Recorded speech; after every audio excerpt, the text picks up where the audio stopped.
ମତେ ସ୍ପେଲିଂ ବତା ନା ମୁଁ ବି ପାଠ ପଢୁଛି ମୋ ଆଣ୍ଡ ବାଳ ମତେ ବତା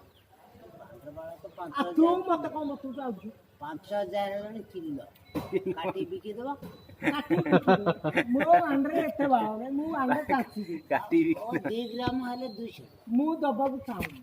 ଆଉ ମୋ ପାଖରେ ଢେର ପଇସା ନୁହଁ ଆଉ କଣ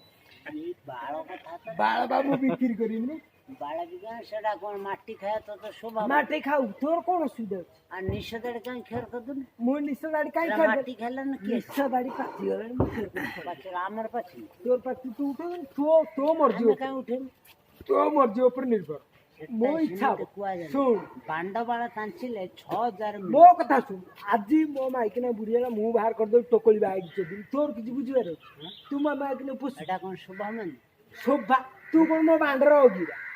ତୋ କଥା କଣ ବୁଝୁଛୁ ମୋ କଥା ତୁ ବାଣ୍ଡ ଫାଣ୍ଡ କହୁଛୁ ତୁ ମତେ ବାଣ୍ଡ ଟଙ୍କାଟା ଦେଇଛୁ ଟଙ୍କାଟା ଚଳୁ ଏରେ ତୁ ମତେ ଦେଇଛୁ ଚଳୁ ନଥିବୁ ମତେ ଦେଇଛୁ ଚିହ୍ନା ପଚା ହେଇଥିଲେ ମୁଁ ମୋ ସେତେବେଳେ ବାଣ୍ଡ ଚିହ୍ନା ପଡୁଛୁ ଗାଣ୍ଡି ମା ତୁ ତ ମତେ ଦେଇନୁ ମୋ ଇଚ୍ଛା ହବ ମୋ ମାଇକିନା ମୁଁ ବାହାର କରିବି ମୁଁ କଣ ମୁଁ ଆଉ ଗୋଟେ ବାହାରି ଚୋଦି ତୋର କିଛି ବୁଝିବାର ପୁଣି ମତେ ତୁ ଗାଇଡ କରିବା କିଏ ମୁଁ ଶୋଉଛି ଶୁଅ ନହେଲେ ତୋ ଗାଣ୍ଡରେ କାଉ ଡାକି ଯାଇବ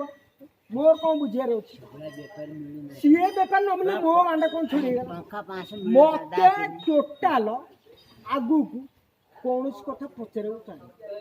ମୋ ତୋ ଠାରୁ ଓଭର ଲୋକ ନା ମୋର ସମୟ ହେଇଗଲା ମୁଁ ଟିକେ କଥା ବାଣ ମତେ ଡିସ୍କସନ କଣ କରୁଛୁ ବାଣ୍ଡା ହ୍ୟାଲୋ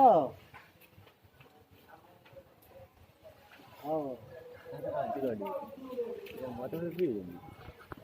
ଏଇ